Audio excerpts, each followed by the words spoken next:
الحمد لله رب العالمين، والصلاة والسلام على رسوله الكريم وعلى آله وأصحابه أجمعين. أما بعد، السلام عليكم ورحمة الله وبركاته. بإذن الله تعالى این حلقه 59 از آموزش کلمة التوحید، عروة الوثقى، كلمة التقوى، كلمة الطيبة، لا إله إلا الله محمد رسول الله می باشد که معنیش نیست معبود برحق بجز الله و محمد صلی الله علیه و سلم بنده و رسول الله هستند. و در این حلقه 59 نیز باقی مانده از کلام علمای اهل سنت و الجماعت که ذکر می نماید که محبت شرط صحت لا اله الا الله ذکر می کنیم و بعد از این باقی مانده از مسائلی که تعلق به محبت است به شما بیان خواهیم کرد. در حلقه گذشته 58 به شما ذکر کردیم که علمای اهل سنت و الجماعت همه گفته اند و ذکر نموده اند که محبت این شرط صحت لا اله الا الله است و لا اله الا الله محمد رسول الله بدون محبت هیچ فایده برای صاحبش نمی بخشد. پس ابن کثیر رحمه الله شاگرد ابن تیمیه، حافظ، محدث، مفسر، صاحب کتاب قرآن العظیم، یعنی صاحب کتاب تفسیر قرآن عظیم، در زیر آیت میگویند، آیتی که الله گفت این کنتم تحبون الله فاتبعونی یحببکم الله و یغفر لكم ذنوبکم. اگر شما الله را دوست بدارید، یعنی الله سبحانه و تعالی به محمد صلی الله علیه و سلم میگوید که ای محمد صلی الله علیه و سلم به مردم بگو که اگر شما الله را دوست بدارید به من پیروی نمایید، به من متابعت بنمایید. بعد از این الله شما را دوست می دارد و بعد از این گناه شما بخشیده می شود. پس شرطی نجات، شرطی خوشبختی، شرطی بخشیده شدن گناه این پیروی از رسول اکرم صلی الله علیه وسلم است. فقط با محبت یک جانبه کار به انجام نمی رسد. یعنی انسان ادعا بکند و بگوید که من الله را دوست می دارم، با همین کار تمام نیست، باید الله هم بنده را دوست بدارد. امروز یهودی ها، خریستیان ها که نصارا میگیم، نصارا، بودیست و غیره، همه دعوا میکنند که ما اله خود را دوست میداریم، معبود را دوست میداریم. قریشی ها هم دعوا میکردند که ما الله را دوست میداریم.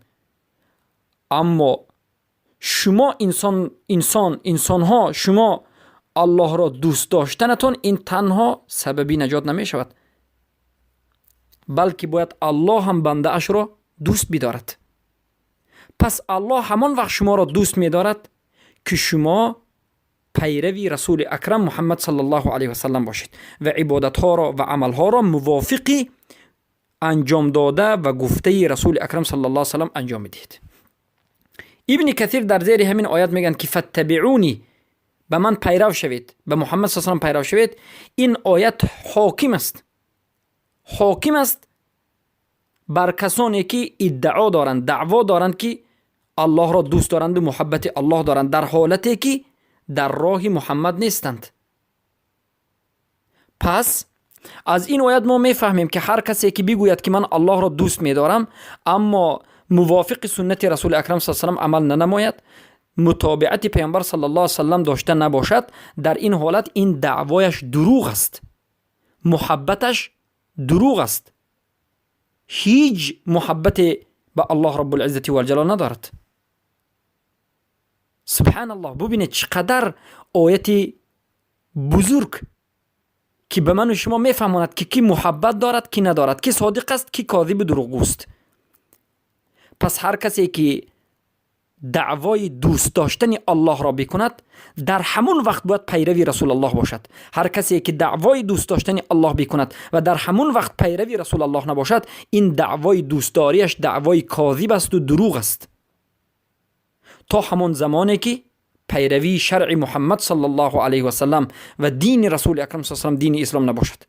در همه حالت، هم در صحبت کردنش، هم در اقوال، هم در افعال، هم در احوال، هم در عمل، در همه حالت اعتقاد و عقیدهش باید مثل رسول اکرم صلی الله علیه و سلم، مثل فرموده رسول اکرم صلی الله علیه و سلم باشد. پس ببینید امروز خود شما ای برادرانم قضاوت بکنید و نظر به امت اسلام بکنید که چقدر انسانها خود را به اسلام نسبت میدهند و چقدر انسانها دعوا دارند که الله را دوست میدارند، اما پیروی رسول الله را ندارند. قبوری‌اند، مشرکند، رافضه‌اند، صوفی‌اند، اهل بدعت و طاغوت پرستند و غیر ذلك. سبحان الله. پس الله شما را همان وقت دوست می‌دارد، همان وقت محبت شما نسبت الله قبول است و الله هم در نتیجه به شما جواب می‌دهد و شما را دوست می‌دارد که شما پیروی محمد صلی الله علیه و سلم بکنید در همه حالتتون. و ابن تیمیه رحمه الله میگند که جایز نیست که انسان یک چیزی را از موجودات، مخلوقات به ذاتش دوست بدارد. یک چیزی که الله خلق کرده است، همون چیز را، ذات همون چیز را دوست داشتن جایز نیست. میگن مگرم الله، ما یگانه الله را، خود الله را، ذات الله را، نفس الله و ذاتش را دوست می‌داریم، اما غیر الله باقی مانده چیزها را، ذات این چیزها را دوست نمی‌داریم، بلکه به سبب دیگر چیزها را دوست می‌داریم. مثلا شما دنیا را دوست می‌دارید، خانه را دوست می‌دارید، ماشین را دوست می‌دارید، درخت را دوست می‌دارید، باد هوای خوب را دوست می‌دارید، این عالم را دوست می‌دارید، فرزند و پدر و مادر و زن را دوست می‌دارید. نه اینکه فقط همین خودی همین چیز را، بلکه به یگان سبب همین چیزها را دوست می‌دارید. میوه را دوست می‌دارید، سبب این است که این میوه لذیذ است و شیرین است. پدر و مادر را دوست می‌دارید، زیرا که پدر و مادر به شما سبب شدند که به این دنیا آمدید و شما را تربیت کردند و خوبی و در حق شما نیکی‌ها کردند. همه همین طور. اما الله را فقط خودش را دوست می‌دارید، با وجودی بلاهایی که به سر شما از سنجشی که از جانب الله میاد، با وجودی وزمین بودن زندگی، با وجودی کمبودی که دارید، با وجودی این که شما در این دنیا شاید غم بغل هستید، فقیر هستید، مشقت دارید، با وجودی این که شما مریض هستید و کسل هستید، فرقی ندارد. خوب هستید یا بد هستید فرقی ندارد. باید الله را دوست بدارید، به ذاتش، ذات الله رب العزة والجلال را باید دوست بدارید. بارک الله فیکم. اما غیر الله را نباید ذاتش را دوست بدارید. ابن القیم الجوزی در مدارج السالکین میگویند که فالله تعالى انما خلق الخلق لعبادته الجامعه لكمال محبته مع الخضوع له والانقياد لاوامره، فاصل العباده محبه الله بل افراده بالمحبه. الله سبحانه و تعالی مردم را خلق را خلق کرد به خاطر عبادت کردنش. من و شما به خاطر چی خلق شدیم؟ به خاطر اینکه الله را، یگانه الله را عبادت بکنیم به تمام نمود کمال عبادت، که البته تمام کمال عبادت این محبت الله هست. عبادت میکنید الله را در حالتی که الله را دوست دارید، با همراهی خضوع و خاکساری و تواضع و ذلت و پابرجا بودن در عبادت و امرهای الله را بجا آوردن و از نهیهای الله دور شدن. پس اصل تمام عبادت این محبت الله است. یگانه الله را دوست داشتن است، یگانه الله را به محبت شناختن است. پس باید تمام عشق، محبت و حب همش باید به الله باشد و با همراهی الله چیزی دیگر دوست داشته نشده باشد. تمام حب و محبت به الله باشد و غیر الله یا برابر الله چیزی دیگر را دوست داشتن البته شرک است و این محبتی حرام است. اما به خاطر الله دوست داشتن البته این ضرور است، یعنی الله را دوست می‌دارید و باقی مانده چیزها را به خاطر الله دوست می‌دارید، لاجل الله سبحانه و تعالی. ابن تیمیه رحمه الله در مجموعة الفتاوی ذکر میکنند، در مجموعة الفتاوی ذکر شده است، مجله 8 والله اعلم صفحه 360 که میگویند فكل من ادعى انه يحب الله ولم يتبع الرسول فقد كذب. پس همه آن کسانی که ادعا می کنند و دعوا دارند که البته الله را دوست دارند، در حالتی که پیروی رسول اکرم صلی الله علیه و سلم را ندارند، متابعت سنت رسول اکرم صلی الله علیه و سلم نمی کنند، پس این دعوای محبتشان دروغ است. اینها دروغ گویانند. سبحان الله.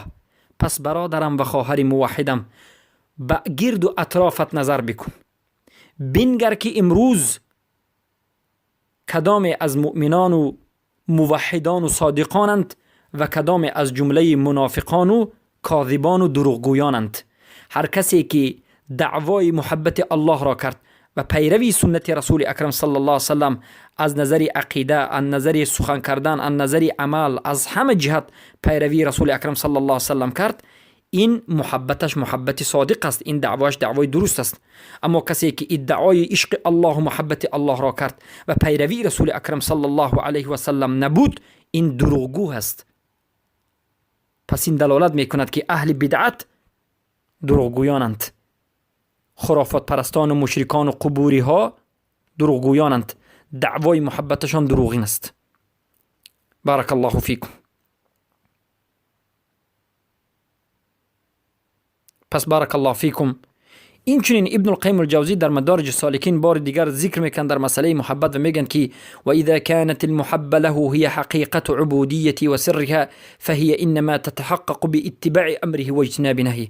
پس هر آن زمانی که محبت این حقیقت عبودیت است و اسرار عبودیت و سر عبودیت در همین محبت است، یعنی در زمانی که محبت یکی از بزرگترین عبادت است و مغز عبادت است، پس همین محبت کدام وقت به وجود می آید، کدام وقت تحقیق می آید؟ همان وقتی که اتباع امر الله و رسولش بکنیم و اجتناب و بازداری از نهی الله و نهی رسول کرده باشیم. فعند الاتباع تثبيت حقيقة العبودية والمحبة، فانتفاء المتابعة ملزوم لانتفاء المحبة الله. پس زمانی که ما پیروی و اتباع الله و رسولش میکنیم، حقیقت عبودیت به وجود می آید و محبت به وجود می آید. و زمانی که محبت رفت، دانید که زمانی که محبت نابود شد، پیروی الله و رسول هم نابود می شود. زمانی که پیروی الله و رسول نابود شد، این چنین محبت نابود می شود. فانتفاء المتابعه ملزوم لاتفاء المحبه. زمانی که متابعت نابود شد، حتما محبت هم نابود می شود. کسی که پیروی قرآن نمی کند، کسی که پیروی سنت نمی کند، باز ادعا دارد که من الله و رسولش را دوست می دارم، این 100% دروغگوی است، کذاب است. زیرا که نابود شدن متابعت این ملزوم می شمارد، لزوم می شمارد که محبت هم نابود شود. پس شیخ ابن القیم الجوزی میگن فیستحیل اذا ثبوت محبتهم لله بدون المتابعه للرسول صلی الله علیه وسلم. پس این مستحیل است، این ناممکن است که در انسان محبت الله ثابت باشد اما پیروی رسول اکرم صلی الله علیه و سلم وجود نداشته باشد. این ناممکن است. وقتی که محبت الله در قلب تو وجود دارد، پس متابعت و پیروی سنت رسول اکرم صلی الله علیه و سلم هم وجود دارد. پس همین است که ما میگوییم و همیشه گشته و برگشته تکرار میکنیم که ای خواهرم و برادر موحدم، پیروی سنت رسول الله صلی الله علیه و سلم باش. و سخن فضیل ابن عیاض را بار دیگر به یادتان میرسانیم که گفتند ان العمل لا يقبل اذا كان خالصا ولم يكن صوابا. عمل قبول نمیشه و زمانی که خالصانه بر الله هست، در حالتی که موافق سنت نیست. ولا يقبل اذا كان صوابا ولم يكن مخلصا. و این چنین زمانی که عمل شما 100% موافق سنت است اما اخلاص وجود ندارد، توحید وجود ندارد، این عمل هم قبول نیست. حتی یکون صوابا خالصا و صوابا. تا همان زمانی که عمل شما هم خالص به خاطر الله باشد، هم پیروی رسول الله داشته باشد، تا همون زمان قبول نیست. زمانی که عمل شما موافق سنت رسول الله شد و خاص به خاطر الله شد، با همراهی توحید شد، پس این عمل شما قبول است. ابن القيم الجوزي باز ذکر میکنه، میگن دل على ان متابعة الرسول صلی الله علیه وسلم هي حب الله ورسوله وطاعة امره. دلالت ها دلالت میکند که متابعت و پیروی کردن رسول اکرم صلی الله علیه وسلم انمین حب الله است. محبت الله، دوستداری الله، عشق و حب الله در کجاست؟ در پیروی سنت رسول اکرم صلی الله علیه و سلم است. حب الله، حب رسول در طاعت الله و رسول است. پس کسی که طاعت الله و رسولش را بجا بیارد، این انسان الله و رسولش را دوست دارد.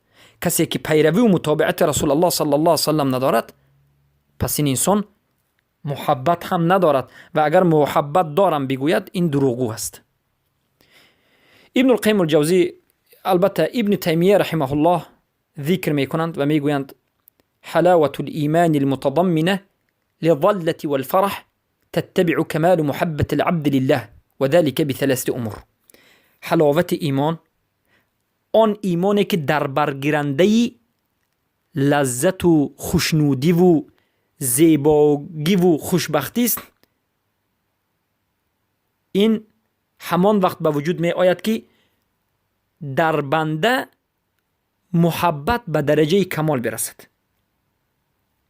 یعنی انسان همان زمان حلاوت ایمان را می چشد، همان ایمانی که با خودش لذت و کیفیت و خوشنودی و خوشبختی داشته باشد که انسان محبتش به کمال رسد.